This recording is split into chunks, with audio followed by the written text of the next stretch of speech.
ഓം ഗുരുർബ്രഹ്മാ ഗുരുർവിഷ്ണു ഗുരുർദേവോ മഹേശ്വരഃ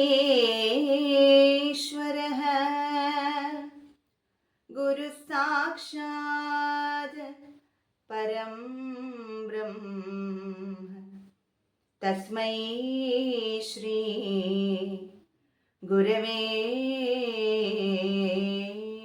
നമഃ. അണകവിയുന്നഴലാഴിയാഴുമിന്നിൽ പ്രണയമുദിച്ചു കവിഞ്ഞു പാരവശ്യാൽ അണികരമേക്കിയണഞ്ഞിടുന്ന നാരായണ ഗുരുനായകൻ എൻ്റെ ദൈവമല്ലോ.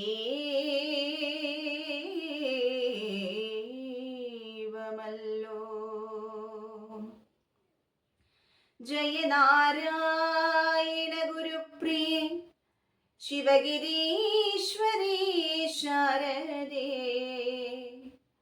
ചതുരാസ്യാക്ഷി ശരചന്ദ്ര മരീചികേ.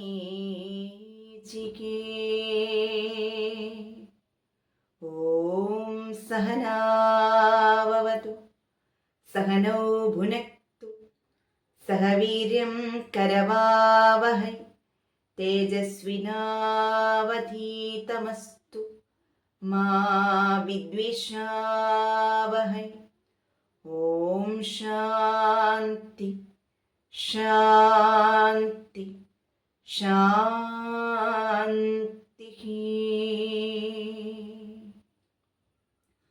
അകേതുക കൃപാസിന്ധുവായ ശ്രീനാരായണ പരമഹംസപാദാരവിന്ദങ്ങളിൽ കോടി കോടി മനോമലരുകൾ അർപ്പിച്ചുകൊണ്ടും ആ മഹാഗുരുവിലേക്ക് എന്നെ കൈപിടിച്ചു നയിക്കുന്ന ആചാര്യപാദങ്ങളിൽ പ്രണാമം അർപ്പിച്ചുകൊണ്ടും എല്ലാ ആത്മമിത്രങ്ങൾക്കും എൻ്റെ വിനീത നമസ്കാരം.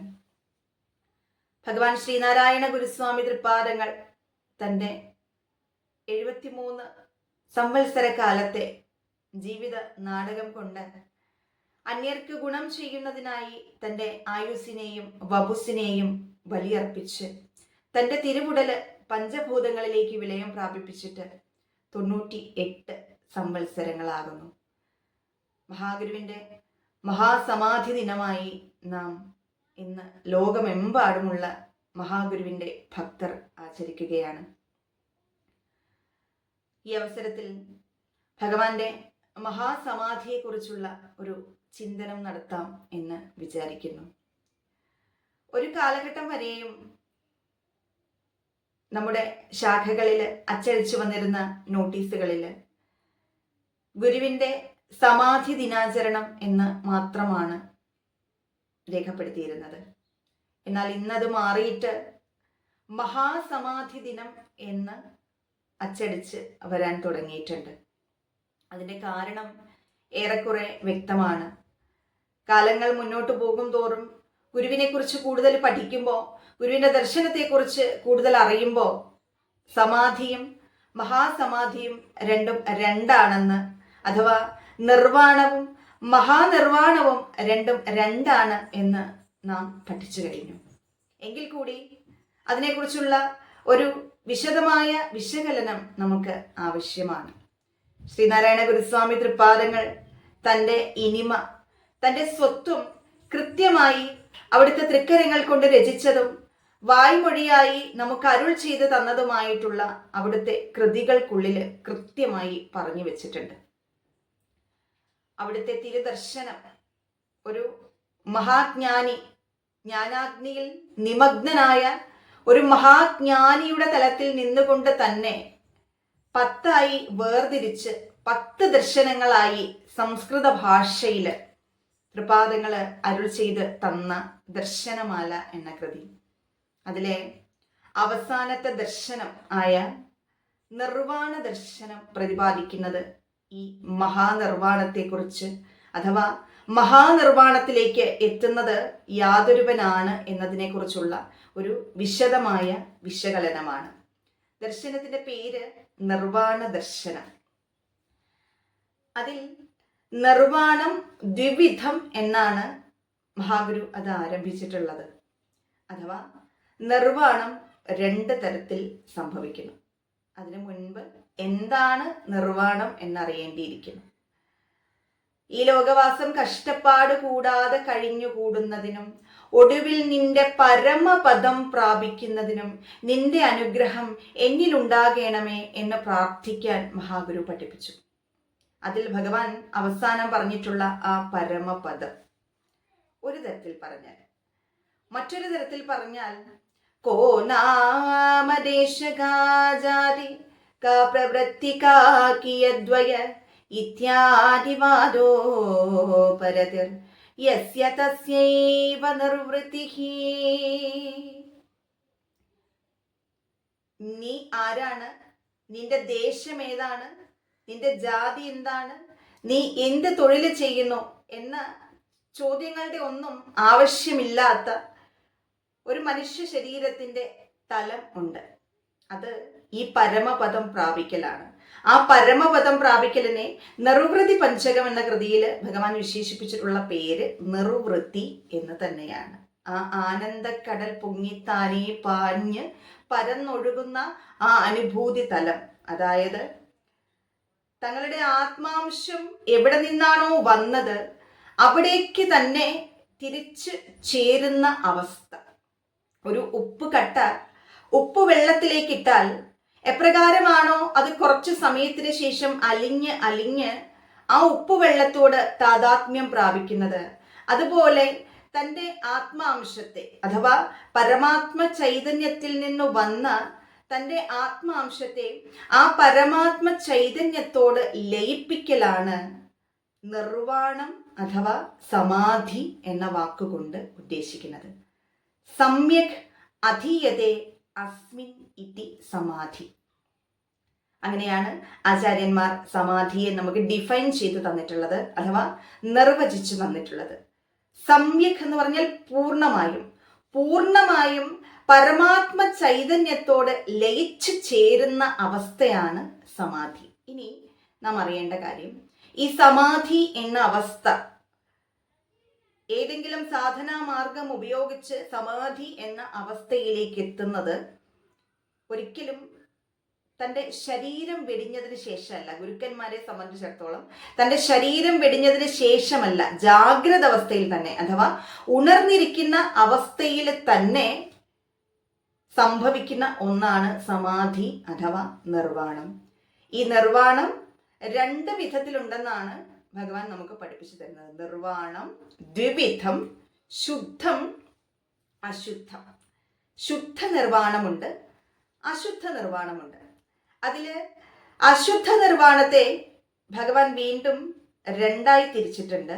അതിൽ ഒന്നാമത്തേത് അശുദ്ധ ശുദ്ധം, രണ്ടാമത്തേത് അശുദ്ധ അശുദ്ധം.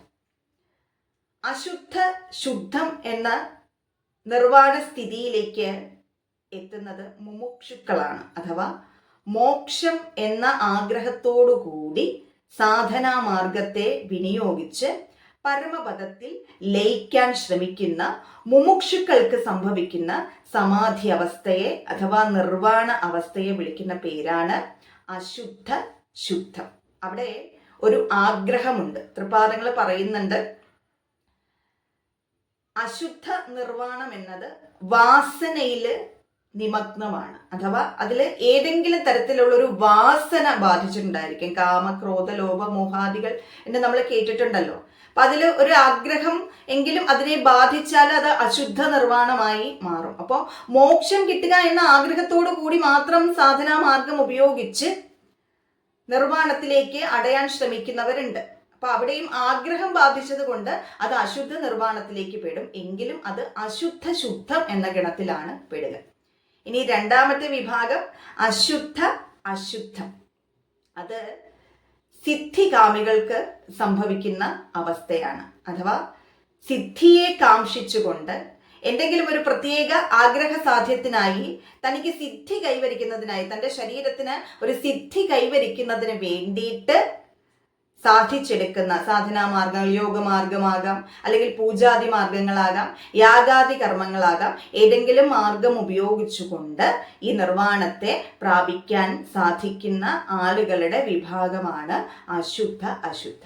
ഇനി ശുദ്ധ നിർവ്വാണത്തിൽ ഈ പറയുന്ന കാമ, ക്രോധ, ലോഭ, മോഹ, മത, മാത്സര്യാദികളെല്ലാം വെടിഞ്ഞ്, എല്ലാ തരത്തിലുള്ള വാസനകളും വെടിഞ്ഞ് ശുദ്ധമായി, സഹോദരനേപ്പന്റെ ഭാഷയിൽ പറഞ്ഞാൽ ജരാരുചാമൃതി ഭയം ഇടാ ശുദ്ധ നിർവ്വാണം ഉണ്ടല്ലോ, ആ ശുദ്ധ നിർവ്വാണം പ്രാപിക്കുന്ന ഗുരുക്കന്മാരെ തന്നെ നമ്മൾ 4ആയിട്ട് തരം തിരിച്ചിട്ടുണ്ട്. അതിൽ ഒന്നാമത്തെ വിഭാഗം ബ്രഹ്മവിത്ത് എന്ന വിഭാഗത്തിൽപ്പെട്ട ആളാണ്. എങ്ങനെയാണ് നിർവ്വാണത്തെ പ്രാപിക്കുന്നതെന്നൊക്കെ ഭഗവാൻ വളരെ ലളിതമായി നമുക്ക് പറഞ്ഞു തരാൻ ശ്രമിച്ചിട്ടുണ്ട് പലതരത്തിലും. 8 ചുറ്റൊടു മോക്ഷമാർഗമടച്ചുമേവിന കുണ്ടലി കെട്ടറുത്തു കിളർന്നു മണ്ഡലവും പിളർന്നു ഭവത്പദം തുഷ്ടിയോടു പിടിപ്പതിന്നരുളുന്നതെന്ന് ഭവാബ്ധിയിൽ പെട്ടുപോകരുരിഞ്ഞിയും ഭഗവാനെ ഷൺമുഖ പാഹിമാം. മൂലാധാരത്തിനുള്ളില് 8 ചുറ്റോടുകൂടി ഉറങ്ങിക്കിടക്കുന്ന കുണ്ടലിനി ശക്തിയെ യോഗമാർഗം ഉപയോഗിച്ച് അതിൻ്റെ ഓരോ ചുരുളുകളായി അഴിച്ച് മനുഷ്യ ശരീരത്തിലെ 6 ആധാര ചക്രങ്ങളായിട്ടുള്ള മൂലാധാരം, സ്വാധിഷ്ഠാനം, മണിപൂരകം, അനാഹതം, വിശുദ്ധി, ആജ്ഞ തുടങ്ങിയ ചക്രങ്ങളിലൂടെ എല്ലാം അഴിച്ചഴിച്ച് കൊണ്ടുവന്ന് മൂർധാവിൽ സ്ഥിതി ചെയ്യുന്ന സഹസ്രാര പത്മത്തിൽ എത്തിച്ച് ആ സഹസ്രാര പത്മം പിളർക്കുന്നതിനെയാണ് മണ്ഡലം പിളർക്കുക എന്ന തൃപാദങ്ങള് പറഞ്ഞിട്ടുള്ളത്. ആ സഹസ്രാര പത്മവും കടന്ന് ആ കുണ്ടലിനി ശക്തി ഉണർന്നു കഴിയുമ്പോഴാണ് ഒരാൾക്ക് ഈ പരമപദത്തെ പ്രാപിക്കാൻ അഥവാ നിർവ്വാണ അവസ്ഥയെ പ്രാപിക്കാൻ സാധിക്കുന്നത്. അങ്ങനെ നിർവ്വാണ പദത്തിലേക്ക് ഉണർന്നിരിക്കുന്ന അവസ്ഥയിൽ തന്നെ എത്തിച്ചേരുന്ന ആളുകളാണ് സദ്ഗുരുക്കന്മാർ. ആ സദ്ഗുരുക്കന്മാരെ 4ആയി തരംതിരിച്ചിരിക്കുന്നു. അതിൽ ഒന്നാമത്തെ വിഭാഗമാണ് ബ്രഹ്മവിത്ത്. അഥവാ യോഗമാർഗം ഉപയോഗിച്ചോ മറ്റേതെങ്കിലും സാധനാ മാർഗം ഉപയോഗിച്ചോ ഈ സമാധി അവസ്ഥയിൽ പരമപദത്തിലേക്ക് ലയിച്ച് ചേർന്ന് ഈ ആനന്ദാനുഭൂതി അനുഭവിക്കുന്നതോടൊപ്പം തൻ്റെ ശരീരത്തെ പേറിക്കൊണ്ട് വീണ്ടും സാധാരണക്കാർക്കിടയിലേക്ക് ഇറങ്ങി വന്ന് വിധിവത് കരോതി കർമ്മ എന്നാണ് പറയുന്നത്. അഥവാ വിധി അനുസരിച്ച് കർമ്മം ചെയ്യുന്ന വിഭാഗത്തിൽപ്പെട്ട ഗുരുക്കന്മാരാണ് ബ്രഹ്മവിത്തുകൾ. അവർ വീണ്ടും അവരുടെ ശരീരത്തെയും പേറിക്കൊണ്ട് അവരുടെ മുഖ്യമായ ലക്ഷ്യം എന്ന് പറയുന്നത് പരമപദം പ്രാപിക്കലാണ്. അതിനുശേഷം വേണമെങ്കിൽ ഒരു സിദ്ധി ഉപയോഗിച്ചുകൊണ്ട് അവരുടെ ശരീരത്തില് അവർക്ക് സ്വായത്തമാക്കിയിട്ടുള്ള സിദ്ധി ഉപയോഗിച്ചുകൊണ്ട് ആ ശരീരത്തെ വേണമെങ്കിൽ അവരുടെ സങ്കല്പം കൊണ്ട് അവർക്ക് നശിപ്പിച്ചു കളയാം. പക്ഷെ അത് ചെയ്യാതെ സാധാരണ ജനങ്ങളുടെ ഇടയിലേക്ക് ഇറങ്ങി വന്ന് ലോകക്ഷേമാർത്ഥം പ്രവർത്തിക്കുന്ന ഗുരുക്കന്മാരെ വിളിക്കുന്ന പേരാണ് ബ്രഹ്മവിത്തുക്കൾ. ബ്രഹ്മവിത്ത് ബ്രഹ്മൈവ ഭവതി. ആചാര്യൻ പഠിപ്പിച്ചു തരുന്നത് അങ്ങനെയാണ്. യാതൊരുവനാണോ ബ്രഹ്മത്തെ പ്രാപിക്കുന്നത്, ഞാൻ മുമ്പ് പറഞ്ഞതുപോലെ ഒരു ഉപ്പുകട്ട ഉപ്പുവെള്ളത്തിലേക്ക് ഇട്ടാൽ എപ്രകാരമാണോ അത് ഉപ്പുവെള്ളവുമായി താതാത്മ്യം പ്രാപിക്കുന്നത്, അതുപോലെ തൻ്റെ ആത്മസത്തയെ, ശുദ്ധമായ ആത്മസത്തയെ യാതൊരുവിധ വാസനകളും ബാധിക്കാതെ ശുദ്ധമായി തന്നെ സാക്ഷാത് പരമപദത്തിലേക്ക് എത്തിക്കുന്ന ഒരു ബ്രഹ്മവിത്ത് ആ പരബ്രഹ്മം തന്നെയായി മാറുന്നു. ഉപ്പു വെള്ളത്തിലേക്ക് ലയിച്ചു ചേർന്ന് ഉപ്പുവെള്ളം തന്നെയായി മാറുന്നത് പോലെ പരബ്രഹ്മത്തിൽ നിന്ന് വന്ന, പരമാത്മാവിൽ നിന്ന് വന്ന തൻ്റെ ആത്മാംശത്തെ പരമാത്മാവിനോട് ചേർത്ത് വെച്ച് അവൻ സാക്ഷാത് പരമാത്മാവ് മാത്രമായി മാറുന്നു. സാക്ഷാത് പരമാത്മാവല്ലാതെ വേറൊന്നുമില്ല എന്ന അവസ്ഥയിലേക്ക് എത്തിച്ചേരുന്നു. ഇനി രണ്ടാമത്തെ വിഭാഗത്തിൽപ്പെട്ട ആള് ബ്രഹ്മവിദ്വരൻ. ബ്രഹ്മവിദ്വരനെ സംബന്ധിച്ചിടത്തോളം അദ്ദേഹവും ഇതേ അവസ്ഥയിലേക്ക് അഥവാ ഇതേ സമാധി അവസ്ഥയിലേക്ക്, നിർവാണ അവസ്ഥയിലേക്ക് എത്തിച്ചേർന്നതിന് ശേഷം അദ്ദേഹത്തിന്റെ ശരീരം കൊണ്ട് പ്രത്യേകിച്ച് കർമ്മങ്ങളൊന്നും തന്നെ ചെയ്യാൻ അദ്ദേഹം ആഗ്രഹിക്കുന്നില്ല. പിന്നെ എപ്പോഴാണോ ശരീരം നശിപ്പിക്കണമെന്ന് തോന്നുന്നത് ആ സമയത്ത് തൻ്റെ കാംക്ഷ കൊണ്ട് തന്നെ ആ ശരീരത്തെ പഞ്ചഭൂതങ്ങളിലേക്ക് വിലയം പ്രാപിപ്പിക്കാൻ അദ്ദേഹത്തിന് സാധിക്കുന്നതാണ്. പ്രത്യേകിച്ച് ശരീരം കൊണ്ട് കർമ്മങ്ങളൊന്നും ചെയ്യുന്നില്ല. ഇനി മൂന്നാമത്തെ വിഭാഗത്തിൽപ്പെട്ട ആള് ഈ പരബ്രഹ്മ അനുഭൂതി എന്ന് പറയുന്നത് പറഞ്ഞറിയിക്കാൻ സാധിക്കാത്ത ഒന്നാണ്. ഭഗവാൻ അത് എത്രയോ തവണ നമുക്ക് പറഞ്ഞു തന്നിട്ടുണ്ട്.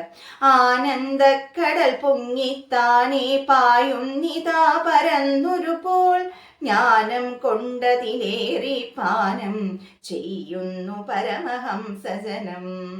ജ്ഞാനാഗ്നിയിൽ ദഗ്ധ്വാ ജ്ഞാനാഗ്നിന, അങ്ങനെയാണ് ദർശനമാലയിൽ ഭഗവാൻ പറഞ്ഞിരിക്കുന്നത്. ജ്ഞാനാഗ്നിയിലേക്ക് പൂർണ്ണമായും മുഴുകി പരമപദം പ്രാപിക്കുന്ന ഒരുവന് അവന്റെ ഉള്ളിൽ ആനന്ദത്തിന്റെ ഒരു കടൽ ഇങ്ങനെ പൊങ്ങി മറിയുന്ന അവസ്ഥ ഉണ്ടാകുന്നു എന്നാണ് ഭഗവാൻ പറഞ്ഞു തന്നിട്ടുള്ളത്. പുതുമാം കനി പുത്തമൃതേ ഗുളമേ മധുവേ മധുരക്കനിയേ രസമേ വിധി മാധവരാതി തിരഞ്ഞിടുമെൻ പതിയേ പദ പങ്കജമേ ഗതിയേ.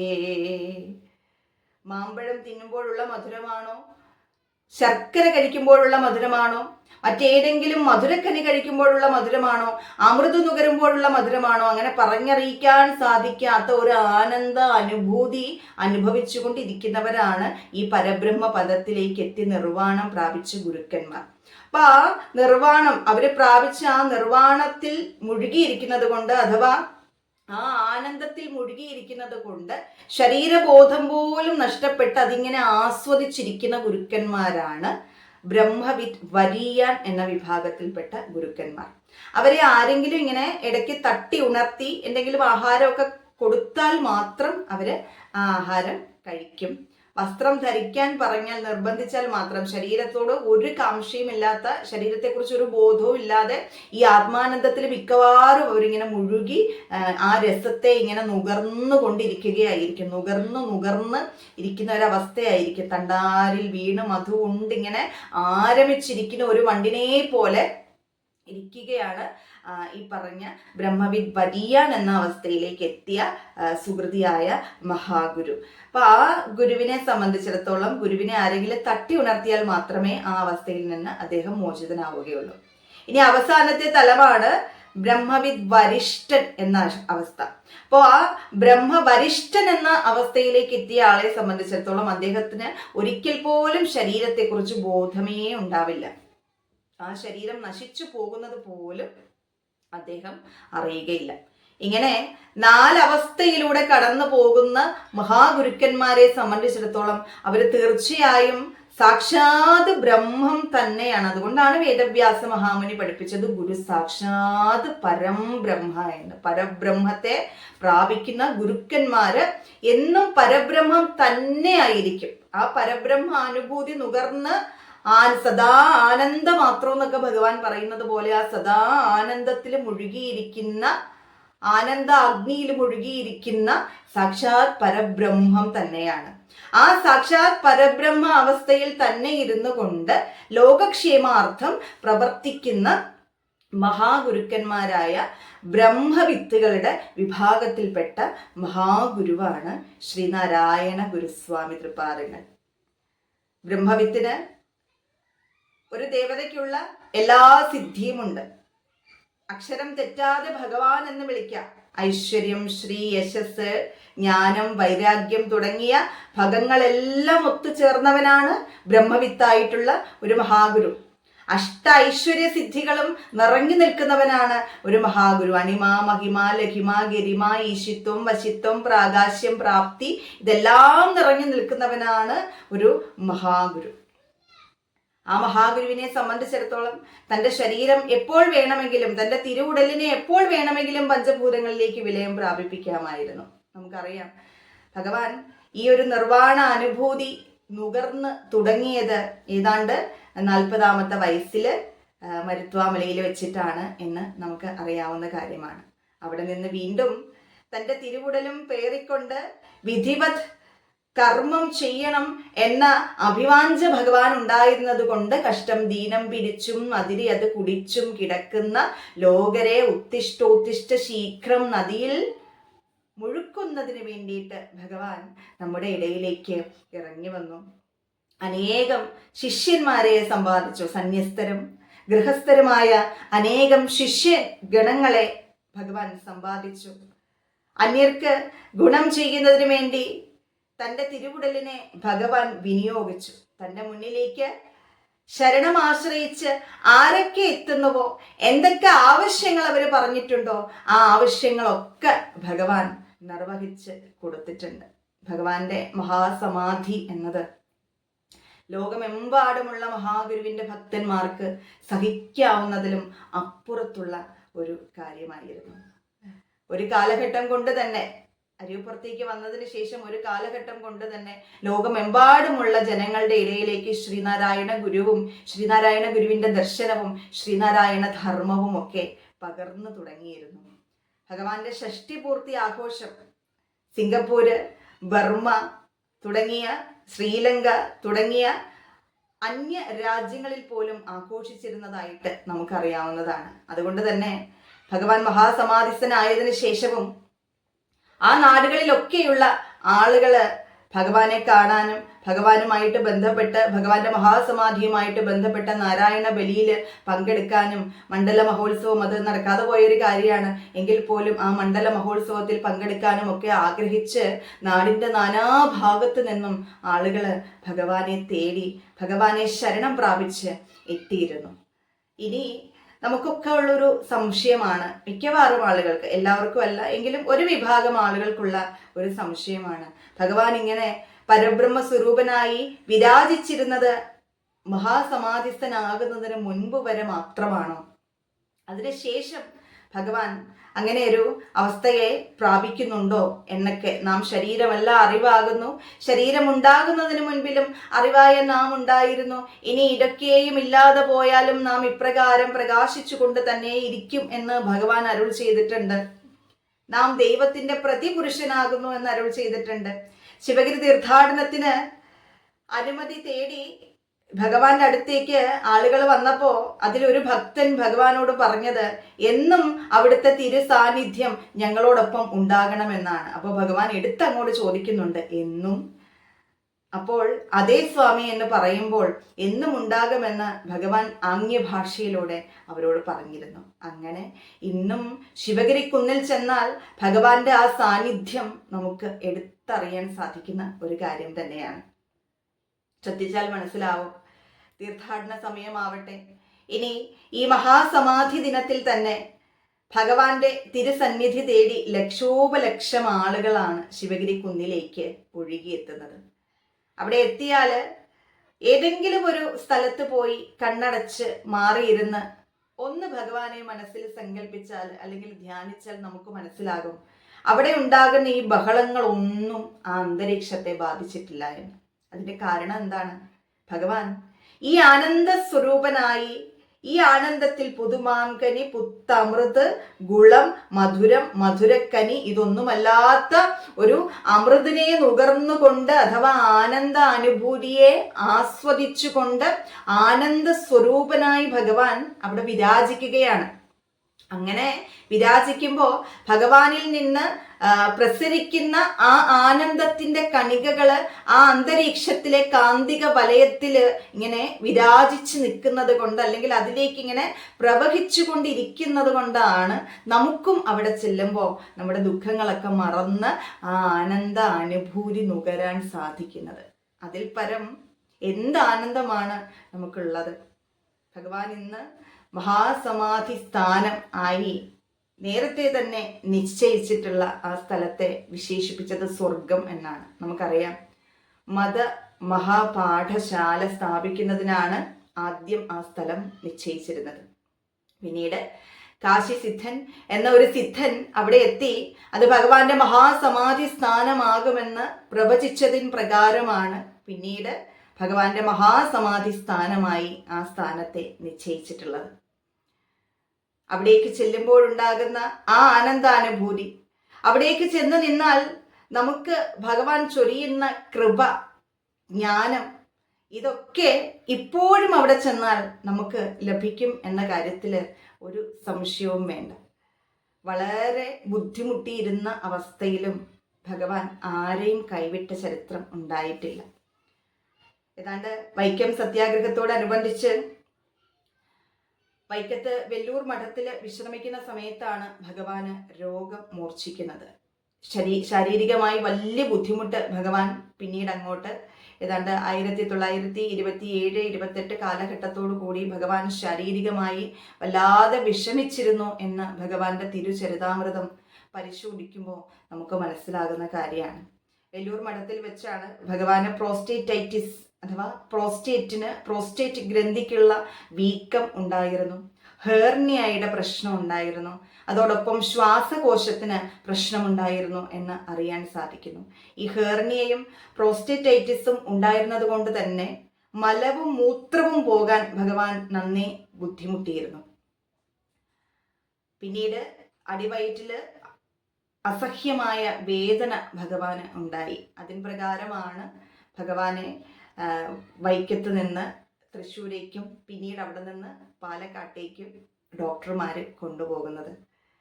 ധാരാളം ഡോക്ടർമാർ വന്ന് ചികിത്സിച്ചിട്ടുണ്ട്. ഏതാണ്ട് 8-10ഓളം ഡോക്ടർമാർ, അത് അലോപ്പതി വിഭാഗത്തിൽപ്പെട്ടവരും അത് കൂടാതെ തന്നെ ആയുർവേദം പഠിക്കുന്നവരും നാട്ടു ചികിത്സയും ഒക്കെ ഭഗവാന് നടത്തിയിരുന്നു. എന്നാൽ ആ ചികിത്സ കൊണ്ടൊന്നും യാതൊരു വിധത്തിലുള്ള പ്രയോജനവും ഉണ്ടായിരുന്നില്ല. അതിൽ ഭഗവാനെ ചികിത്സിച്ച ഡോക്ടർ സൊമർവെല്ല് പറയുന്നുണ്ട്, ഭഗവാന്റെ നാഡീനരമ്പുകളൊക്കെ ഭഗവാന് അധീനമാണ്. അവിടുത്തെ ഒരു സങ്കല്പം മാത്രം മതി അവരുടെ അസുഖം ഭേദമാകുവാൻ. എന്നാൽ ഭഗവാൻ അത് സങ്കല്പിക്കാത്തത് കൊണ്ടാണ്. കാരണം ആ ശരീരത്തെ ഏതെങ്കിലും തരത്തിലുള്ള ഒരു പാപം ബാധിച്ചിട്ടുണ്ട് എങ്കിൽ അത് പോകണമെങ്കിൽ ആ ശരീരത്തെ അങ്ങനെ ബുദ്ധിമുട്ടിപ്പിച്ചെങ്കിൽ മാത്രമേ അത് പോകൂ. അത് ഭഗവാനും പറഞ്ഞിട്ടുള്ള കാര്യമാണ്. മഹാകവി ഉള്ളൂരിനോട് ഭഗവാൻ പറയുന്നുണ്ട്, അത് ശരീരമല്ലയോ, ഇനി ഈ ശരീരം കൊണ്ട് ഒരു പ്രയോജനവുമില്ല, അത് പോകാനുള്ളതാണ്. അപ്പൊ പോകുന്നതിന് മുൻപ് ആ ശരീരത്തെ അത്രയും ബുദ്ധിമുട്ടിപ്പിക്കണം എന്നുള്ളത് ഭഗവാന്റെ സങ്കല്പമായിരുന്നു. അല്ല എങ്കിൽ നാട്ടിൽ കിട്ടാവുന്നതിലേക്ക് വെച്ച് ഏറ്റവും നല്ല ചികിത്സയാണ് ഭഗവാന് കിട്ടിയിരുന്നത്. പാലക്കാട്ട് നിന്ന് ചികിത്സിച്ചിട്ട് ഭേദമാകാതെ ആയപ്പോൾ ഭഗവാനെ മദ്രാസിൽ കൊണ്ടുചെന്നു. അവിടെ ചെന്നപ്പോൾ ബുദ്ധിമുട്ടുകൾക്ക് ലേശം കുറവ് വന്നപ്പോൾ ഭഗവാൻ വീണ്ടും തിരിച്ച് കേരളത്തിലേക്ക് പോരണമെന്ന് ആവശ്യപ്പെട്ടു. പിന്നീട് നാട്ടു ചികിത്സ, ചോലയിൽ മാമി വൈദ്യൻ, വൈസ്കര മൂസത് തുടങ്ങി പ്രശസ്തരായ നാട്ടുവൈദ്യന്മാരുടെ നേതൃത്വത്തിലാണ് ചികിത്സ നടത്തിയത്. അതും ഫലം കാണാതെ ആയപ്പോൾ വിദേശീയരായിട്ടുള്ള ഡോക്ടർ സോമർവെല്ല്, അതുപോലെ ഡോക്ടർ നോബിൾ തുടങ്ങിയ വിദേശികളായിട്ടുള്ള സായിപ്പന്മാരായിട്ടുള്ള ഡോക്ടർമാര് വിദഗ്ധ ചികിത്സ ഭഗവാന് ലഭ്യമാക്കിയിരുന്നു. ഇതുകൊണ്ടൊന്നും ഒരു പ്രയോജനവും ഉണ്ടായില്ല എന്ന് പറയുമ്പോൾ അതിനർത്ഥം ഭഗവാന്റെ കയ്യിലായിരുന്നു ഭഗവാന്റെ ശരീരം എന്ന് തന്നെ വേണം നമ്മൾ മനസ്സിലാക്കാൻ. അല്ല എങ്കിൽ ഭഗവാന്റെ ഒരു സങ്കല്പം ഉണ്ടായിരുന്നുവെങ്കിൽ ആ ശരീരം തീർച്ചയായിട്ടും അസുഖത്തെ തരണം ചെയ്ത് വീണ്ടും കുറെ കാലം കൂടി ഇരിക്കുമായിരുന്നു. അത് വേണ്ട എന്ന് നിശ്ചയിച്ചത് ഭഗവാൻ തന്നെയാണ്. തൃപ്പാദങ്ങള് തൻ്റെ മഹാസമാധി ദിനം ഇന്നായിരിക്കും എന്ന് പ്രവചിച്ചിട്ടില്ല എങ്കിൽ കൂടി യോഗസമാധി പാടില്ല എന്ന് ഭഗവാന് ആഗ്രഹം ഉണ്ടായിരുന്നു. കാരണം സമാധി ദിനത്തെക്കുറിച്ച് നേരത്തെ തന്നെ പ്രവചിച്ചാൽ ഗുരുവിന് അറിയാമായിരുന്നു എന്നുള്ളത് നമുക്കറിയാവുന്ന കാര്യമാണ്. ഏതാണ്ട് മഹാസമാധിസ്ഥനാകുന്നതിന് 40 വർഷം മുൻപ് 1887 ശിവലിംഗദാസ സ്വാമികളോടും ഭൈരവൻ ശാന്തി സ്വാമികളോടും നാണി ആശാനോടുമായിട്ട് അരുവിപ്പുറത്ത് ഒരു മഹാഗണി തൈ നട്ടിട്ട് തൃപ്പാദങ്ങൾ പറഞ്ഞിരുന്നു, ഇത് പൂക്കുമ്പോൾ, ഇത് കായ്ക്കുമ്പോൾ നാം ഉണ്ടാവില്ല എന്ന്. അത് അതുപോലെ സംഭവിച്ചതായി നമുക്കറിയാം. വിദേശത്തേക്ക് പോകാൻ നിന്ന നടരാജ ഗുരു എത്ര നാൾ കഴിഞ്ഞ് തിരിച്ചു വരുമെന്ന് ചോദിച്ചപ്പോ 8 മാസം എന്ന് നടരാജ ഗുരു മൊഴിഞ്ഞപ്പോ 4 മാസം എന്ന് ഭഗവാൻ തിരിച്ചു മൊഴിഞ്ഞതായി നമുക്ക് അറിയാവുന്ന കാര്യമാണ്. കൃത്യം 1928 മെയ് 20 നടരാജ ഗുരു പുറപ്പെടുന്നത്. പിന്നീട് കൃത്യം 4 മാസത്തിന് ശേഷം 1928 സെപ്റ്റംബർ 20 ഭഗവാൻ മഹാസമാധിസ്ഥനാകുന്നത്. അത് കൃത്യമായി ഫലിച്ചതായിട്ട് നമുക്ക് അറിയാവുന്ന കാര്യമാണ്. തൃപ്പാദങ്ങൾ വളരെ ക്ഷീണിതനായ അവസരത്തിൽ താടിയും മുടിയും വളർന്നപ്പോൾ കൊല്ലത്ത് നിന്ന് ഒരു കത്തി വാങ്ങിച്ച് ശുരകനെ കൊണ്ടുവന്ന് താടിയും മുടിയും ഒക്കെ വൃത്തിയാക്കിപ്പിച്ചതിന് ശേഷം ആ കത്തി തിരികെ കൊടുക്കണമെന്ന് പറഞ്ഞു. ഇനി അതുകൊണ്ട് ആവശ്യമില്ല എന്ന് തൃപ്പാദങ്ങൾ പറഞ്ഞതിലൂടെ ഭഗവാന്റെ മഹാസമാധി അടുത്തിട്ടുണ്ട് എന്ന് തന്നെയാണ് അതിനർത്ഥമെന്ന് നമുക്ക് മനസ്സിലാക്കാവുന്ന കാര്യമാണ്. എങ്കിലും കൃത്യം കന്നി 5-ന് നാം മഹാസമാധിസ്ഥനാകും എന്ന് ഭഗവാൻ കൃത്യമായി പറയാത്തതിന് കാരണമുണ്ട്. യോഗസമാധി പാടില്ല എന്ന് ഭഗവാന് നിർബന്ധം ഉണ്ടായിരുന്നു. ആളുകളെ അറിയിച്ചു കഴിഞ്ഞാൽ അവിടേക്ക് ആളുകൾ ധാരാളമായി എത്തും. ആളുകളുടെ ബഹളം തൻ്റെ മഹാസമാധിയെ അഥവാ മഹാനിർവാണത്തെ ബാധിക്കും എന്നുള്ളത് കൊണ്ട് അങ്ങനെ ഒരവസ്ഥ, ഒരു ബുദ്ധിമുട്ട് ഈ ഗുരുക്കന്മാർക്ക് ഉണ്ടായിക്കഴിഞ്ഞാൽ അവർക്ക് നാവുകൾ കൊണ്ട് സ്വയമേ നാസാരന്ധ്രം അടയ്ക്കേണ്ടതായിട്ടോ അതല്ലെങ്കിൽ മറ്റേതെങ്കിലും മാർഗത്തിലൂടെ തങ്ങളുടെ വായു സഞ്ചാരം, ജീവന്റെ ഗതിയെ തടയേണ്ടതായിട്ടോ വരും. അത് ആത്മഹത്യക്ക് തുല്യമാണെന്നാണ് ഭഗവാൻ വിശ്വസിച്ചിരുന്നത്. അപ്പൊ അതുകൊണ്ട് തന്നെ ആളുകളെ അത് കൃത്യം അറിയിക്കാൻ ഭഗവാൻ ആഗ്രഹിച്ചിരുന്നില്ല. എങ്കിലും വ്യാഴഹോര പുറപ്പെടാൻ പറ്റിയ സമയമാണെന്ന് ഭഗവാൻ പറയുന്നുണ്ടായിരുന്നു. കന്നി 5 നല്ല ദിവസമാണ്. ആളുകളെ ആ ദിവസം ശിവഗിരിയിലേക്ക് വിളിച്ചു വരുത്തി ഭക്ഷണം കൊടുക്കണമെന്ന് ഭഗവാൻ ആവശ്യപ്പെട്ടിരുന്നു. മഹാസമാധിസ്ഥനാകുന്നതിന് തലേ ദിവസം താൻ എടുത്തു വളർത്തിയിരുന്ന ശിവഗിരിയിലെ കുട്ടികള് ഭഗവാനെ തൊട്ടു വണങ്ങി ഭഗവാനോട് അനുഗ്രഹം വാങ്ങാനായി വന്നപ്പോൾ അവരെ തലോടിക്കൊണ്ട് ഭഗവാന്റെ കണ്ണുകൾ നിറഞ്ഞിരുന്നു. അത് ഭഗവാന്റെ തിരുവുടല് വെടിയാറായി എന്നതിന് ഏറ്റവും നല്ല ഉദാഹരണമായിരുന്നു. തൻ്റെ ശിഷ്യ സത്തമന്മാർക്ക് കൃത്യമായി മനസ്സിലായിരുന്നു ഭഗവാൻ ഉടൻ തന്നെ പോകുമെന്ന്. ഭഗവാന്റെ തിരുവുടല് വെടിയുമെന്ന് അവർക്ക് മനസ്സിലായിരുന്നു. ഇതറിഞ്ഞ് നാടിൻ്റെ നാനാഭാഗത്തു നിന്നും ആളുകൾ എത്തിയിരുന്നു. ഭഗവാന്റെ 73ാമത് ജന്മദിനം ആഘോഷിച്ച് ഏതാനും ദിവസങ്ങൾ കഴിഞ്ഞപ്പോൾ ഭഗവാൻ മഹാസമാധിസ്ഥനാവുകയും ചെയ്തു. 73ാമത് ജന്മദിനം വളരെ ലളിതമായി പ്രാർത്ഥനയോടും ഭജനയോടും ഒക്കെ കൂടി മാത്രമേ ആഘോഷിച്ചിരുന്നുള്ളൂ. അതൊരു ചടങ്ങായി നടത്തണമെന്നുള്ളത് കൊണ്ട് അങ്ങനെ മാത്രമേ ചെയ്തിരുന്നുള്ളൂ. അതിനപ്പുറത്തേക്കൊന്നും ചെയ്യാൻ ആർക്കും ആവതില്ലായിരുന്നു. കാരണം ഭഗവാന്റെ തിരുശരീരം വെടിയുക എന്ന് പറയുന്നത് ആർക്കും സഹിക്കാൻ പറ്റുന്ന ഒരു കാര്യമായിരുന്നില്ല. അങ്ങനെ കന്നി 5 എന്ന ആ ദിനം വന്നെത്തി. അന്ന് ഭഗവാൻ ഒരു സമയം എത്തിയപ്പോൾ തൻ്റെ കിടക്കയിൽ നിന്ന് എണീറ്റ് ഇരിക്കണമെന്ന് ആവശ്യപ്പെട്ടു. അതിന് പ്രകാരം ഭഗവാന്റെ ശിഷ്യസത്തമന്മാർ കിടക്കയിൽ എണീപ്പിച്ച് ഇരുത്തി. പത്മാസനത്തില് അവിടുത്തെ കാലുകൾ രണ്ടും ബന്ധിച്ചിരുന്നു, കൈകൾ രണ്ടും ചേർത്ത് വെച്ചിരുന്നു. ആ സമയത്ത് മമ്പലം വിദ്യാനന്ദ സ്വാമികൾ യോഗവാസിഷ്ഠത്തിലെ നിർവാണ പ്രകരണം വായിച്ചുകൊണ്ടിരുന്നു. ദൈവദശകം എല്ലാവരും ചേർന്ന് ആലപിക്കാൻ ഭഗവാൻ ആവശ്യപ്പെട്ടിരുന്നു. അതിൻ പ്രകാരം എല്ലാവരും ചേർന്ന് ഭഗവാന്റെ കൃതികളില് സ്വന്തം ദർശനം പാവങ്ങൾക്ക് വേണ്ടി എഴുതിയപ്പോൾ അത് ദൈവദശകമായി മാറിയെന്നാണ് നടരാജഗുരു അഭിപ്രായപ്പെട്ടിട്ടുള്ളത്. അപ്പോ ആ ദൈവദശകം, ഭഗവാന്റെ ദർശനത്തിന്റെ കാതല് മുഴുവൻ അടങ്ങിയിരിക്കുന്ന ദൈവദശകം എന്ന കൃതി എല്ലാവരും ചേർന്ന് ആ സമയത്ത് ആലപിച്ചു. അത് ആഴമേറും നിൻമഹസ ആഴിയിൽ ഞങ്ങളാകവേ ആഴണം വാഴണം നിത്യം വാഴണം വാഴണം സുഖം. അല്ലയോ ഭഗവാനെ, ആഴമേറുന്ന നിന്റെ മഹസ്സാകുന്ന ആഴിയിൽ, നിന്റെ പ്രകാശമാകുന്ന ആഴിയിൽ ഞങ്ങളാകവേ ആഴണം, വാഴണം വാഴണം നിത്യം, വാഴണം വാഴണം സുഖം എന്ന് പാടിത്തീർന്നപ്പോഴേക്കും ഭഗവാന്റെ തിരുവുടല് വീണ്ടും പഞ്ചഭൂതങ്ങളിലേക്ക് വിലയം പ്രാപിക്കാൻ പാകത്തിനായിരുന്നു. തൻ്റെ കൂടെ ഉണ്ടായിരുന്ന ശിഷ്യസത്തമന്മാർക്കൊക്കെ ഉണ്ടായിരുന്ന ആ ഒരു മാനസികാവസ്ഥ പറഞ്ഞറിയിക്കാൻ പറ്റുന്നതിനും അപ്പുറത്തായിരുന്നു. ഭഗവാന്റെ മഹാഭക്തന്മാരൊക്കെയും ആ ശിവഗിരി കുന്നിൽ തടിച്ചുകൂടിയിരുന്നു. അവരുടെയൊക്കെ അവസ്ഥ പറഞ്ഞറിയിക്കാൻ സാധിക്കാത്ത ഒന്നായിരുന്നു. മഹാഗുരു മഹാസമാധിസ്ഥനായി എന്ന വാർത്ത ലോകമെമ്പാടും പരന്നു. കുറഞ്ഞ സമയം കൊണ്ട് തന്നെ. അന്നും ടെലിഗ്രാം സംവിധാനമൊക്കെ ഉണ്ട്. അപ്പൊ ആ ടെലിഗ്രാം സംവിധാനം ഉപയോഗിച്ച് അറിയാവുന്നവരൊക്കെ പരസ്പരം അങ്ങോട്ടും ഇങ്ങോട്ടും ഭഗവാന്റെ മഹാസമാധിസ്ഥനായ വാർത്ത എല്ലായിടത്തേക്കും പ്രചരിപ്പിച്ചു. സ്കൂളുകൾക്കൊക്കെയും പൊടുന്നനെ അവധി പ്രഖ്യാപിച്ചു. പല വ്യവസായശാലകളും കച്ചവട സ്ഥാപനങ്ങളും ഒക്കെ അന്ന് അവധിയോടുകൂടി പിരിഞ്ഞ് ആളുകളൊക്കെയും ശിവഗിരി കുന്നിലേക്ക് ഒഴുകിക്കൊണ്ടിരുന്നു. അതില് കമ്പനി, കൊല്ലത്തുള്ള കമ്പനി പിറ്റേ ദിവസം അവധി പ്രഖ്യാപിക്കണം എന്ന് അവിടുത്തെ തൊഴിലാളികൾ അവിടുത്തെ സായിപ്പായിട്ടുള്ള ജനറൽ മാനേജർ ആയിട്ടുള്ള സായിപ്പിനെ അറിയിച്ചു. അദ്ദേഹം അത് ചെയ്യാൻ സാധിക്കില്ല എന്നാണ് അവർക്ക് മറുപടി നൽകിയത്. അപ്പോൾ ഇത് ചോദിക്കാൻ ചെന്ന തൊഴിലാളി പെട്ടെന്ന് ആകാശത്തേക്ക് നോക്കിയപ്പോൾ സൂര്യന് അടുത്തായി ഒരു അസാധാരണമായ പ്രഭാവലയത്തെ കണ്ടു. അത് ജനറൽ മാനേജർ ആയിട്ടുള്ള സായിപ്പിനെ അദ്ദേഹം കാണിച്ചു കൊടുത്തു. അത് കണ്ടിട്ടാണ് അദ്ദേഹം പറഞ്ഞത് ദ ഡിവൈൻ സൈന്റ് എന്ന്. അഥവാ ഒരു സന്യാസി വര്യൻ എന്നതിന് അപ്പുറത്തേക്ക് ഒരു യോഗ്യവര്യനാണ് മഹാഗുരു എന്ന്, അല്ലെങ്കിൽ ഒരു മഹാസിദ്ധനാണ് ഭഗവാൻ എന്ന് അദ്ദേഹത്തിന് തിരിച്ചറിയാൻ സാധിച്ചു.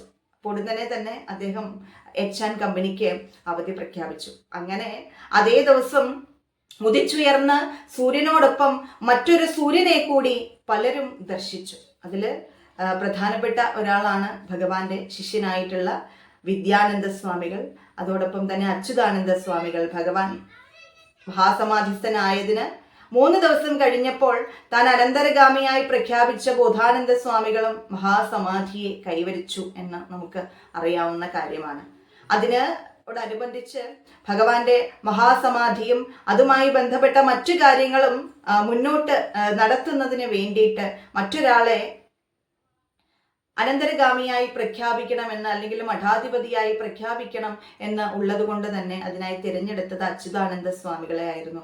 ആ അച്യുതാനന്ദ സ്വാമികൾക്കും ഈ പ്രഭാവലയം ആകാശത്ത് നേരിട്ട് കാണാൻ സാധിച്ചു എന്ന് ഭഗവാന്റെ തിരുചരിതാമൃതത്തിലും അദ്ദേഹത്തിന്റെ സ്വാനുഭവത്തിലും അദ്ദേഹം പറയുന്നതായിട്ട് നമുക്ക് കാണാൻ സാധിക്കും. അങ്ങനെ ശ്രീനാരായണ മഹാഗുരു, ശ്രീനാരായണ സൂര്യൻ ഇന്നും നമ്മുടെ ആത്മീയ വിഹായസില് പ്രഭ ചൊരിഞ്ഞ് പ്രകാശിക്കുന്ന ആ മഹാസൂര്യൻ മഹാസമാധിസ്ഥനായതിൻ്റെ 98ാമത് ദിനമാണ് നാം ഇന്ന് ആചരിക്കുന്നത്.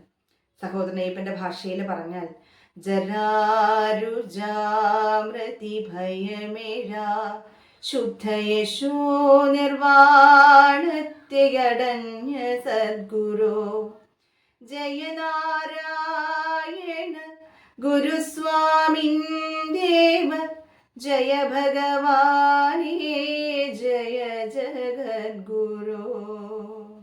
ജരാരുജാമൃതി ഭയം ഇഴ ശുദ്ധ യശോ നിർവാണത്തെ പ്രാപിച്ച മഹാഗുരു. അത് യുക്തിവാദികളുടെ തലതൊട്ടപ്പൻ എന്ന് അറിയപ്പെടുന്ന സഹോദരൻ അയ്യപ്പന്റെ വാക്കുകളാണ് എന്ന് നാം ഓർക്കണം. എൻ്റെ യുക്തിവാദങ്ങളെല്ലാം ഞാൻ മാറ്റിവെക്കാം, എൻ്റെ മഹാഗുരുവിനെ മാറ്റിവെക്കാൻ സാധിക്കില്ല. അങ്ങനെ യുക്തിവാദികളുടെ തലതൊട്ടപ്പനായിരുന്ന സഹോദരൻ അയ്യപ്പൻ പോലും തൻ്റെ മഹാദൈവത്തിന്റെ അഥവാ പരമദൈവത്തിന്റെ സ്ഥാനത്തേക്ക് മഹാഗുരുവിനെ കൊണ്ടുവരണമെന്നുണ്ടെങ്കിൽ ആ മഹാഗുരു ആരായിരിക്കും എന്ന് നമുക്ക് ഊഹിക്കാവുന്നതല്ലേ ഉള്ളൂ. ഇന്നും തൻ്റെ മുന്നിലേക്ക് എത്തുന്ന ലക്ഷോപലക്ഷം ആളുകൾക്ക് വേണ്ടുന്നതെല്ലാം കൊടുത്തുകൊണ്ട്, ഭുക്തിയും മുക്തിയും എല്ലാം കൊടുത്തുകൊണ്ട് ശിവഗിരി കുന്നില് ഭഗവാൻ വിരാജിക്കുകയാണ്. തൻ്റെ മഹാസമാധി സ്ഥാനം എന്ന് ഭഗവാൻ നിശ്ചയിച്ചിരുന്ന, സ്വർഗം എന്ന് ഭഗവാൻ നിശ്ചയിച്ചിരുന്ന ആ മഹാസമാധി സ്ഥാനത്ത് MP മൂത്തേടത്ത് എന്ന മഹാഗുരുവിന്റെ മഹാഭക്തൻ പണി കഴിപ്പിച്ചു കൊടുത്ത ആ മഹാസമാധി മണ്ഡപത്തില് ഇരുന്ന് ഭഗവാനെ ധ്യാനിക്കുമ്പോഴുള്ള ആ അനുഭൂതിയില് ഭഗവാൻ ഇറങ്ങി വരാത്തതായിട്ട് ഒരു ഭക്തന്മാരും ഉണ്ടാവില്ല. എനിക്കുള്ളത് നിനക്കും, നമുക്കുള്ളത് നിനക്കും, നിനക്കുള്ളത് നമുക്കും എന്ന് എന്നേ ഭഗവാൻ MP മൂത്തേടത്തിനോട് പറഞ്ഞിരുന്നു. തൃപ്പാദങ്ങൾക്ക് 3 വെള്ളി നാണയം MP മൂത്തേടത്ത് തൃപ്പാദ കാണിക്കയായി സമർപ്പിക്കുമ്പോൾ അതിൽ നിന്ന് 2 തിരിച്ച് അദ്ദേഹത്തിന് കൊടുത്തിട്ട് അദ്ദേഹത്തോട് പറഞ്ഞ കമന്റാണിത്: നമുക്കുള്ളത് നിനക്കും, നിനക്കുള്ളത് നമുക്കും എന്ന്. ആദ്യം നമ്മൾ പറഞ്ഞതുപോലെ ബ്രഹ്മവിദ്യാലയത്തിനും വേണ്ടിയിട്ട് മതമഹാപാഠശാലയ്ക്കും വേണ്ടിയിട്ടാണ് ആദ്യം മഹാഗുരുവിന്റെ ഇപ്പോഴത്തെ മഹാസമാധി സ്ഥാനത്തെ കണ്ടിരുന്നത്. എന്നാൽ അതിന് ഏതാണ്ട് അന്നത്തെ കാലത്ത് 5 ലക്ഷം രൂപയോളം ചിലവ് വരുമായിരുന്നു. തൃപ്പാദങ്ങളുടെ ശിഷ്യസത്തമനായ ഒരാള് മഹാഗുരുവിനോട് ചോദിക്കുന്നുണ്ട്, ഇത് മഹാഗുരു സശരീരനായിട്ടിരിക്കെ പോലും സാധിക്കുന്നില്ല, അപ്പോൾ പിന്നെ ഇത് മുന്നോട്ട് എങ്ങനെ സാധിക്കുമെന്ന് ചോദിക്കുമ്പോൾ പറയുന്നു, ഓഹോ അങ്ങനെയാണോ, എങ്കിൽ ഇത് നാം ഒരാളെ കൊണ്ട് ചെയ്യിപ്പിക്കും. ആ ആളായിട്ടുള്ള MP മൂത്തേടത്തിനെ മനസ്സിൽ കണ്ടുകൊണ്ട് തന്നെയാണ് ഭഗവാൻ അത് പറഞ്ഞിരുന്നതെന്ന് പിന്നീട് കാലം തെളിയിച്ചു. ബ്രഹ്മവിദ്യാലയത്തിന്റെയും അതോടൊപ്പം ഇന്ന് കാണുന്ന മഹാസമാധി മണ്ഡപത്തിന്റെയും പണി പൂർത്തീകരിച്ചത് ലക്ഷോപലക്ഷം രൂപ മുടക്കി പൂർത്തീകരിച്ചത് മഹാഗുരുവിന്റെ മഹാഭക്തനായിട്ടുള്ള MP മൂത്തേടത്താണ്. ആ മഹാസമാധി സ്ഥാനത്ത് നമ്മെ നോക്കി പുഞ്ചിരിച്ചുകൊണ്ട് ഇന്നും വിരാജിക്കുന്ന വെണ്ണക്കൽ പ്രതിമ, അത് നിർമ്മിച്ചത് ബനാറസിലാണ്. പശുപതിനാഥ മുഖർജി എന്ന ശില്പി. അദ്ദേഹത്തിന് ഈ പ്രതിമാ നിർമ്മാണവുമായി ബന്ധപ്പെട്ട് ഒരു വലിയ അത്ഭുത കഥ നമ്മളോട് പറയാനുണ്ട്. അത് മറ്റൊന്നുമല്ല, ഈ പ്രതിമ ധാരാളം തവണ അദ്ദേഹം നിർമ്മിച്ചു നോക്കി, എന്നിട്ടൊന്നും അത് ശരിയാകുന്നില്ല.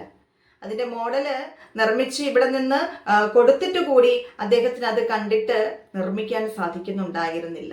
വല്ലാത്തൊരു നിരാശ അദ്ദേഹത്തിനുണ്ടായി. കാരണം അസൂയാവഹമായ രീതിയിൽ പ്രതിമകൾ നിർമ്മിച്ച് അസൂയാവഹമായ പ്രതിഫലം വാങ്ങിയിട്ടുള്ള ആളാണ് ഈ പറഞ്ഞ പശുപതിനാഥ മുഖർജി. പക്ഷേ അദ്ദേഹത്തിന് ഗുരുവിനോടുള്ള ഭക്തിയുടെ ആധിക്യം കൊണ്ടാണ് അത് നിർമ്മിക്കാൻ പറ്റാത്തതെന്നൊരു ഭയം, ഈ ഭക്തി മൂലം ഉണ്ടായ ഒരു ഭയം അദ്ദേഹത്തിന്റെ ഹൃദയത്തെ ബാധിച്ചിട്ടാണ് അത് അങ്ങനെ സംഭവിക്കുന്നത് എന്നാണ് അദ്ദേഹം അഭിപ്രായപ്പെട്ടിട്ടുള്ളത്.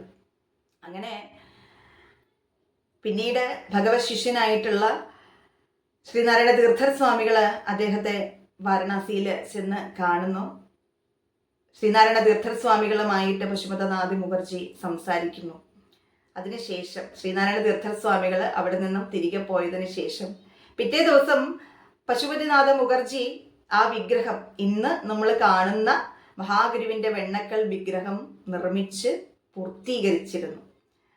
അപ്പൊ അതെങ്ങനെ പെട്ടെന്ന് സംഭവിച്ചു എന്ന് അദ്ദേഹത്തോട് ചോദിച്ചപ്പോൾ അദ്ദേഹം പറഞ്ഞത്, ഇന്നലെ രാത്രിയിൽ മഹാഗുരു എനിക്ക് സ്വപ്ന ദർശനം നൽകിയിരുന്നു. ഭഗവാൻ എൻ്റെ അടുത്ത് വന്നിട്ട് എൻ്റെ തലയിലും മുടിയിഴകളിലും എൻ്റെ മുഖത്തും ഒക്കെ തലോടുന്ന ഒരു അനുഭൂതി എനിക്കുണ്ടായി. അങ്ങനെ ഉയർന്നു വന്ന ഭഗവാന്റെ ആ തിരുരൂപം, എൻ്റെ ഹൃദയത്തിലേക്ക് ഉയർന്നു വന്ന ഭഗവാന്റെ ആ തിരുരൂപം എൻ്റെ മനസ്സിൽ നിന്നും മായാതെ നിന്നു. ആ തിരുവുടലിനെ എൻ്റെ മനസ്സിൽ സങ്കല്പിച്ചുകൊണ്ട് ഞാൻ ആ വിഗ്രഹം നിർമ്മിച്ചപ്പോൾ, ആ വെണ്ണക്കൽ പ്രതിമ നിർമ്മിച്ചപ്പോൾ അത് എൻ്റെ ഹൃദയത്തിനോട് ഇണങ്ങിച്ചേർന്ന, അല്ലെങ്കിൽ എൻ്റെ സങ്കല്പത്തിൽ ഉണ്ടായിരുന്ന ഒരു വിഗ്രഹമായി മാറി എന്നാണ്. അങ്ങനെ ഭഗവാന്റെ അനുഗ്രഹത്തോടുകൂടി, ഭഗവാനെ സ്വപ്നത്തിൽ ദർശിച്ച് ഭഗവാന്റെ അനുഗ്രഹത്തോടുകൂടി കിട്ടിയ ഒരു വെണ്ണക്കൽ വിഗ്രഹമാണ് ഇന്നും ശിവഗിരിയിലെത്തുന്ന ലക്ഷോപലക്ഷം ജനങ്ങളെ പുഞ്ചിരി തൂകി മോദസ്ഥിതനായിരുന്നു കൊണ്ട് സ്വീകരിച്ചു കൊണ്ടിരിക്കുന്ന ഭഗവാന്റെ ആ വെണ്ണക്കൽ വിഗ്രഹം. അതിനു മുന്നിലേക്ക് എത്തുമ്പോൾ നമ്മുടെ സകല സങ്കടങ്ങളും നമ്മൾ മറക്കാറില്ലേ? നമ്മുടെ എല്ലാ പ്രശ്നങ്ങളും ഉരുകിപ്പോകുന്ന ഒരവസ്ഥ നമുക്ക് ഉണ്ടാകാറില്ലേ? അതിനർത്ഥം ഇന്നും അവിടെ എത്തുന്ന ലക്ഷോപലക്ഷം ജനങ്ങൾക്ക്, മഹാഗുരുവിനെ ശരണം പ്രാപിച്ചെത്തുന്ന ലക്ഷോപലക്ഷം ജനങ്ങൾക്ക് ഭുക്തിയും മുക്തിയും അരുളിക്കൊണ്ട് ഭഗവാൻ അവിടെ വിരാജിക്കുന്നു എന്നതുകൊണ്ട് തന്നെയാണ്. എന്തിന് ദേവതകളെ ഉപാസിക്കാതെ ഒരു ഗുരുവിനെ ഉപാസിക്കണം എന്ന ചോദ്യത്തിന്റെ ഉത്തരമാണ്, ഭുക്തിയും മുക്തിയും നൽകാൻ സാധിക്കുന്നത് മഹാഗുരുവിന് മാത്രമാണ്. ദേവതാ ഉപാസനയിലൂടെ ഭൗതിക ലാഭം ഉണ്ടാക്കാം ഒരു ഭക്തന്. എന്നാൽ ഒരു മഹാഗുരുവിനെ സമാശ്രയിച്ചെങ്കിൽ മാത്രമേ അവന് ആത്മീയ ലാഭത്തിലൂടെ മോക്ഷമാർഗത്തിലേക്ക് ചലിക്കാൻ പറ്റൂ. അതാണ് ആശാൻ ഗുരുസ്തവത്തിലൂടെ പറഞ്ഞത്. ആരായുകിലന്ധ ത്വമൊഴിച്ചാതിമഹസിൻ നേരാം വഴി കാട്ടും ഗുരുവല്ലോ പരദൈവം. ആരാധ്യനതോർത്തിടുകിൽ ഞങ്ങൾ കവിടുന്ന നാരായണമൂർത്തി ഗുരുനാരായണമൂർത്തി. ഗുരുവിനെ നിങ്ങൾ ആരാണ് എന്ന് അന്വേഷിച്ചാൽ, ഗുരു ആരാണ് എന്ന് അന്വേഷിച്ചാൽ നമ്മുടെ അജ്ഞാനമാകുന്ന അന്ധകാരത്തെ ഇല്ലായ്മ ചെയ്ത് നമ്മെ ആദിമഹസിലേക്ക് അഥവാ മോക്ഷത്തിലേക്ക്, മുക്തിയിലേക്കുള്ള നേരാം വഴി കാട്ടുന്ന പരമദൈവമാണ് ഗുരു എന്ന് പറയുന്നു. അതുകൊണ്ട് ഗുരുവിനെ സമാശ്രയിച്ചാൽ, ഗുരുവിനെ ഉപാസിച്ചാൽ ഭുക്തിയും ലഭിക്കും. ഭൗതിക ലാഭവും ഗുരുവിൽ നിന്ന് കിട്ടും, അതോടൊപ്പം ആത്മീയ ലാഭവും ആ മഹാഗുരുവിൽ നിന്ന് കിട്ടും എന്നുള്ള കാര്യത്തിൽ ഒരു സംശയവും വേണ്ട. ആ ഭുക്തിയും മുക്തിയും മേൽ സാധിപ്പാൻ നാരായണ ഗുരുചരണത്തെ നമുക്കെന്നും സമാശ്രയിക്കാം. അതിനുള്ള ആഹ്വാനമാകട്ടെ എൻ്റെ വാക്കുകൾ എന്ന് ആഗ്രഹിക്കുന്നു, ആശംസിക്കുന്നു. എല്ലാവർക്കും മഹാഗുരുവിന്റെ കൃപാകടാക്ഷം എന്നും എന്നും ജീവിതത്തിൽ ഉണ്ടാകട്ടെ. എന്നും ഭഗവാന്റെ പാതയിലൂടെ നമുക്ക് ഇങ്ങനെ തന്നെ സഞ്ചരിക്കാൻ സാധിക്കട്ടെ. ആ മഹാഗുരുവിന്റെ പദതാരിൽ പറ്റിപ്പിടിച്ചിരിക്കുന്ന ഒരു പൊടിയുടെ കണികയെങ്കിലും സ്പർശിച്ച് സിദ്ധിയെ കൈവരിക്കാൻ നമുക്ക് ഓരോരുത്തർക്കും സാധിക്കട്ടെ എന്ന് ആത്മാർത്ഥമായി പ്രാർത്ഥിച്ചുകൊണ്ട് എല്ലാവർക്കും നന്മകൾ നേർന്നുകൊണ്ട് ഉപസംഹരിക്കട്ടെ. നന്ദി, നമസ്കാരം. ശ്രീനാരായണ ധർമ്മം ജയിക്കട്ടെ.